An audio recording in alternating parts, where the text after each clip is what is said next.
Climate security threats to Australia sort of under two categories. Firstly, in the here and now, we have a lot of direct impacts from climate change. So sea level rise, floods, droughts, fires, heat, all have direct impacts on our capabilities, our people, our bases.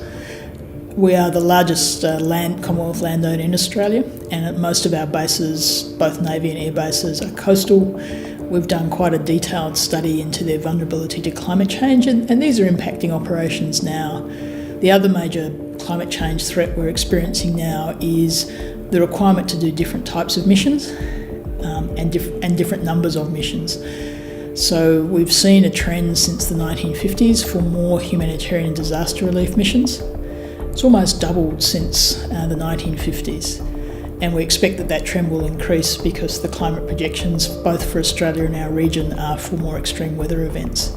We can't be doing humanitarian and disaster response simultaneously to preparing for other defence missions. Because ultimately, if we have to do more and more response to disasters, we have less and less capacity to train for other defence missions.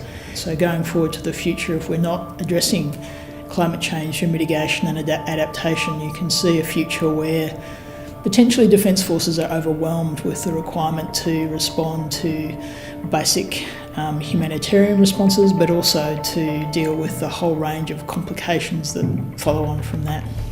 So what we've done in the ADF is we've embedded climate change as business as usual throughout our entire processes.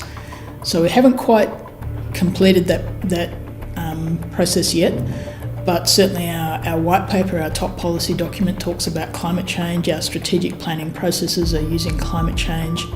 Our Chief of Joint Operations has issued an environmental security statement, which sets the direction for including climate change in operational planning. I work in the preparedness area, so I've done modelling about how climate change will impact. In our capability space, we have technical risk now, so that the projects going through are looking to make sure that the new capabilities are sensitive to climate impacts.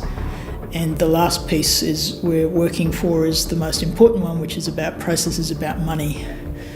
And that's working through our investment process so that our new policy proposals that Defence is developing are required to give consideration to climate risk. And that's happening as an informal process, but we're working now through embedding that in the rules and regulations of the department.